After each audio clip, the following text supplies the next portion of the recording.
How's it going, everyone? Marriland here, and that's right, it's time for more of Marriland's Pokemon Ultra Moon walkthrough. And yeah, last time we checked out Route 3. This time, we're gonna see if we can find Lillie over in the Melemele Meadow. So let's see if we can find her. Hey, look at that, there she is. Well, that was easy. Okay, episode over, we're done. Problem solved, right? No, not quite. Not quite. Nebby, come back. Uh-oh. Marriland. Nebby, it got out of my bag again.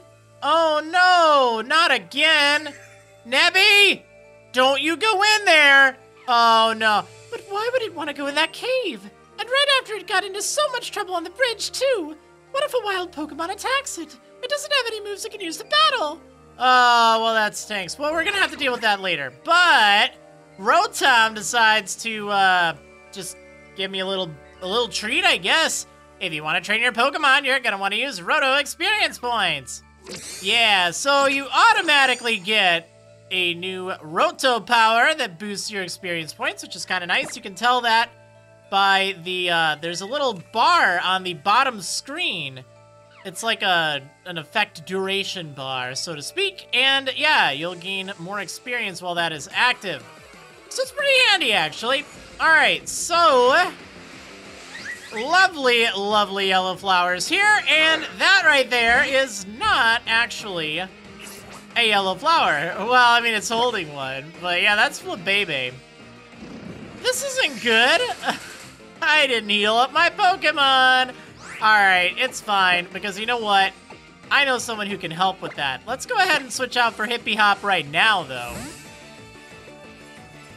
Yeah, so Flabébé, that was a Pokemon originally introduced in the Kalos region. It tends to be more of a special wall. This thing has a ton of special defense once it fully evolves. It's a decent fairy type. It's not great, but it's okay. It has some problems. It can come in a bunch of different varieties, too, although you'll only find the yellow flower by default. You'll encounter other color flowers if it calls for help. In fact, let's just see if I can find another color. Well, that's boring. It's just another yellow flower. Darn it!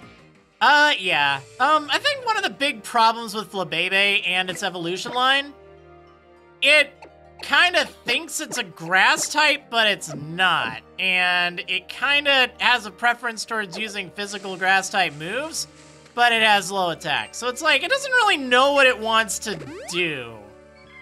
Which is why I kind of have a hard time recommending it. I mean, it's not the worst Pokemon out there, but there are a lot better Pokemon. So, speaking of better Pokemon, here is a wonderful Pokemon, an absolutely adorable one, too. It is Oricorio, the dancing bird. Yeah, Oricorio is actually a very versatile Pokemon because it can take many different forms. And the form it takes is based on the nectar that it consumes. So in this case, we're seeing the Pom-Pom Oricorio. And it's an electric flying type. However, different forms of Oricorio have different types.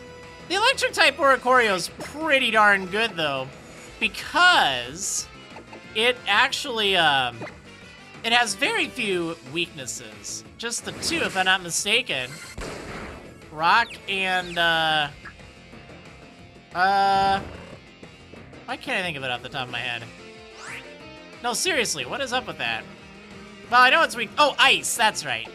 That's right, yeah, rock and ice. So it doesn't really have a lot of weaknesses, which is why I tend to prefer using that thing. But you can change it freely, too, which is really nice. So in order to do that, you have to pick up some nectar.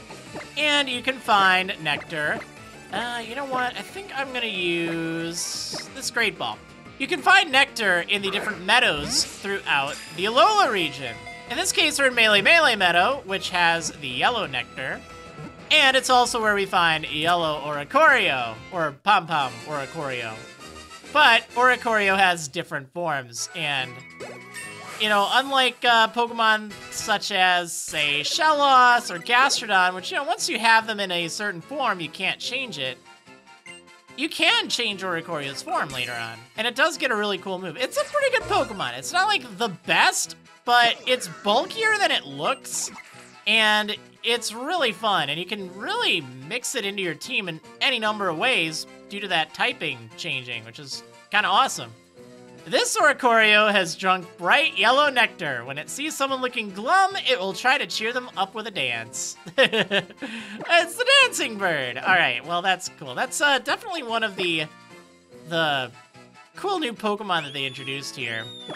And it has the dancer ability, which copies any dance moves that are used in the battle. So, you know, let's say your opponent is setting up a swords dance or something. Well, surprise, Oricorio is going to copy that and get the effect for itself, which is kind of neat. Kind of neat indeed.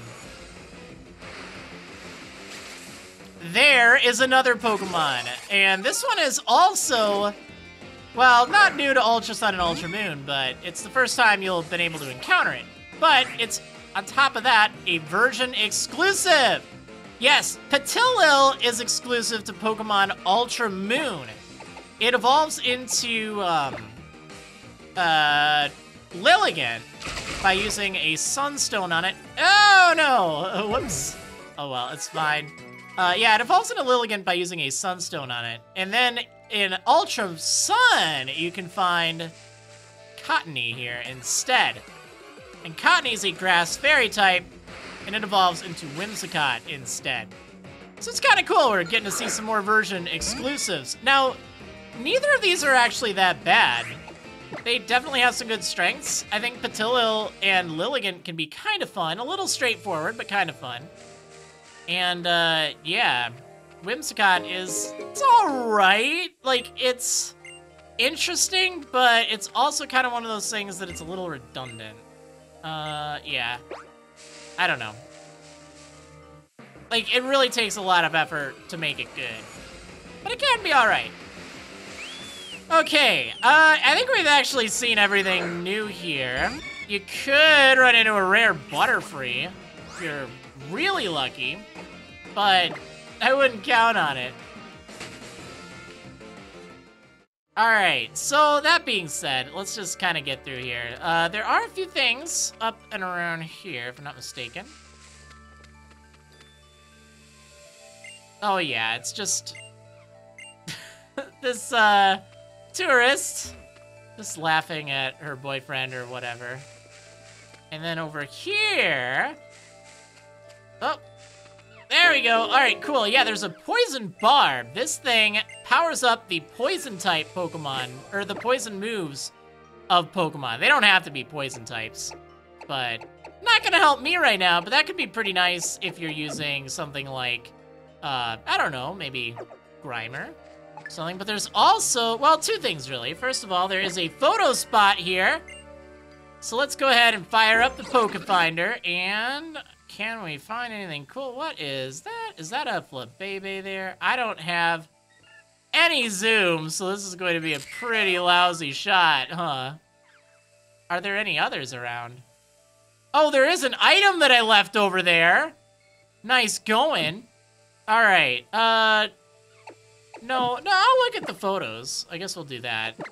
I do need to get the upgrade to this at some point, which you get when you have received more than 1,500. And I'm still a long way away from that. It's fine, it's not a big deal. But yeah, anyway, if you're into Pokemon photography, there's a spot here. But there's also a spot where you can fight against a trainer. She's actually an actor, according to her title, and her name is Meredith. Well, an actress. I don't remember if this is actor or actress for her trainer title. But yeah, she will actually reoccur several times throughout your adventure, and you gotta start by fighting her here. And if you haven't, yeah, see, it does say actor Meredith. I wasn't going crazy, all right? But yeah, she leads with her Oricorio! Yeah, the dancing bird. We just ran into one of these, didn't we? Now, okay, one thing I should mention, although it is an electric type, currently, it does not learn any electric-type moves. None of the Oricorio learn a move of their natural, or like their primary type. They'll of course learn flying-type moves. But for a while, you're just gonna have to put up with them being just flying. You're only using it for their flying type and their resistances and stuff like that.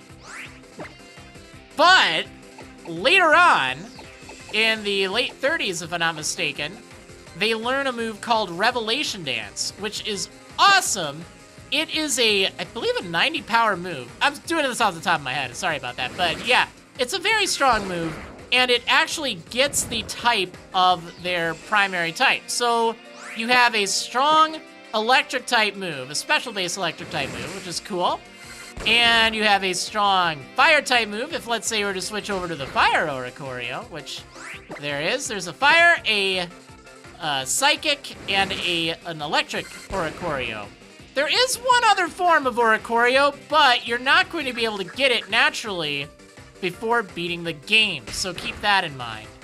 But it's kind of cool that you can switch between those Oricorio outside of battle with the Nectar.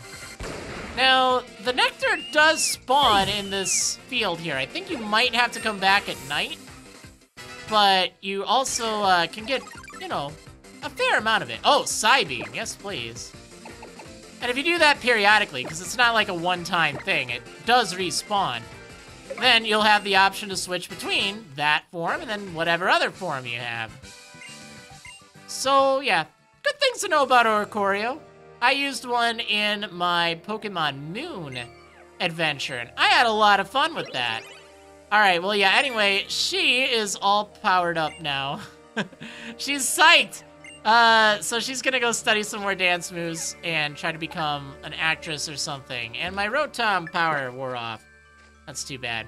But it's fine. That's a lot of experience. Oh, it's Rotolato time! What are we gonna get? Hey, okay. Roto PP restores. Great. Well, you know, maybe it's not all that bad. Alright, so that, if I'm not mistaken, I think that actually concludes Melemele Meadow. It's not a big area, and I could go into the C-word cave, which I guess that's where I'll head right now.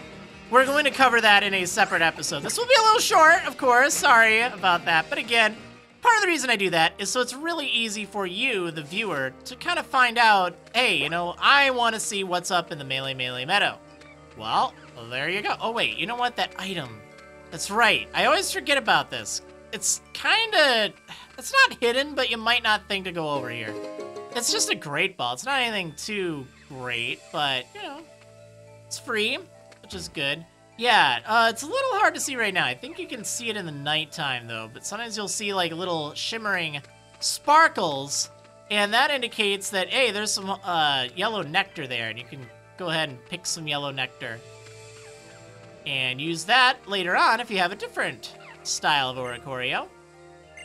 Guess that's the only thing I'm not showing you right now, but yeah, it's kind of daytime right now, so we won't be able to do it too easily. Alright, but anyway, if you're really lost and like, wait, I wasn't paying attention, where am I actually going? Where am I actually going? Yeah, you go over here. Man, I can't wait till I have more money for good repels. I think I can only buy the basic form of repel right now, so yeah, sorry about that.